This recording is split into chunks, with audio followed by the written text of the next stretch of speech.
Alright, welcome to Sport Tour on Enterprise TV, where sport news from the four corners of the world are delivered at its best. I am John Olaskomi. Join me and let's ride together. If you are joining us for the first time, please do well to follow us across all our social media platforms at Enterprise TV 7. Here are the highlights. In local football, Morocco's coach Regragui seeks friendly against Nigeria. Zimbabwe coach vows to stop Super Eagles in Euro. In foreign football, Super Sub hands Liverpool win over Paris Saint-Germain, Bayern, Barca cruise. In other sports, Martin Bakoli gets rapid shot at redemption in rescheduled FA Ajagba bout. Now let's feed you with the details, starting with local football. As part of preparations for the 2025 Africa Cup of Nations, Morocco's head coach Walid has requested a friendly match against Nigeria's Super Eagles. Nigeria Super Eagles, with Morocco set to host the prestigious tournament, the France-born tactician is eager to strengthen his squad and increase their chances of retaining the trophy on home soil. On Wednesday, Walid highlighted the importance of facing a strong team like Nigeria, seeing it as a valuable test for his players ahead of the competition.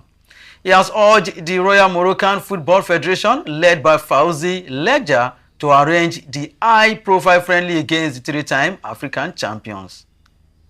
Away from that, Zimbabwe coach Michael Nies has boasted his team can cause a big upset by beating the Super Eagles in Rio when both teams clash in a crucial 2026 World Cup qualifier later this month.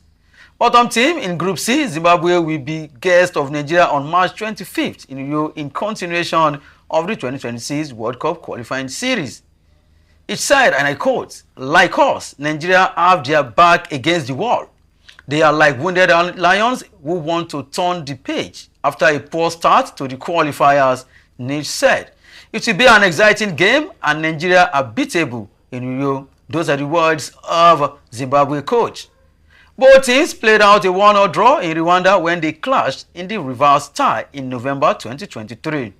Nigeria are fifth in Group C with 3 points from 4 matches, while Zimbabwe are bottom on 2 points. Away from local football, let's move straight to foreign football. In the UEFA Champions League, Liverpool snatched a late winner to beat Paris Saint-Germain away 1-0 in first leg of their heavyweight Champions League last 16 tie on Wednesday, while Bayern Munich took charge with a 3-0 win over German rivals Bayer Leverkusen.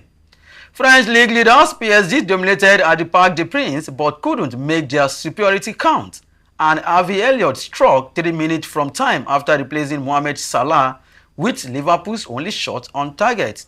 Kvaratskhelia had a goal ruled out for offside in the first half, but Arne Slot's side defended resolutely to keep PSG at bay and are in a strong position to advance to the quarterfinals going into next week's second leg at Anfield. Liverpool goalkeeper Alisson Becker made several crucial saves as PSG had 28 attempts on goal but could not replicate the finishing that had allowed them to score 21 goals in their last 5 Champions League outings. In Germany, Harry Kane scored twice as Bayern closed in on the last 8 with the first win over Xabi Alonso's Leverkusen in 7 matches. The England captain headed in Michael Olise's superb cross to give Bayern the lead at the Allianz Arena. Jamal Musiala added the second early in the second half when Leverkusen goalkeeper Matej Kovac let an innocuous delivery into the box from Joshua Kimmich slip from his grasp. Bayern lost Manuel Neuer due to injury before the night went from bad to worse for Leverkusen, who had Nordi Mukiele sent off. Kane rounded off the scoring from the penalty spot following a VAR review after he was impeded by Edmond Tapsoba. In Portugal, Barcelona edged past Benfica 1-0 in Lisbon thanks to Rafinha's second-half strike despite playing most of the game with 10 men. Teenage defender Pau Kubasi was sent off midway through the first half for a foul as the last defender, but Barcelona clung on and Rafinha drilled home after 61 minutes to give the 5-time European champions a slim advantage. Inter Milan seized control of their tie against Feyenoord as Marcus Thuram and Lautaro Martinez scored in a 2-0 win in Rotterdam. France striker Thuram hooked in a cross from Nicolo Barella slightly against the run of play late in the first half, with Lautaro Martinez lashing in a second on 58th minute. Feyenoord knocked out Inter's rivals AC Milan in the playoff round but have since changed coaches, with former Arsenal and Manchester United Robin van Persie returning to take charge of his hometown club. Now to other sports. In the world of boxing, heavyweight boxers Efe Ajagba and Martin Bakole will now square off on May 3rd in Riyadh, Saudi Arabia, after their originally planned New York headliner was rescheduled, with the fight set to take place on the other card of Saul Canelo Alvarez Super Middleweight Championship match. The rescheduling comes in the wake of Bakole's recent knockout loss to Joseph Parker in February, where the Congolese fighter was defeated in the second round after stepping in as a late replacement for an ill Daniel Dubois.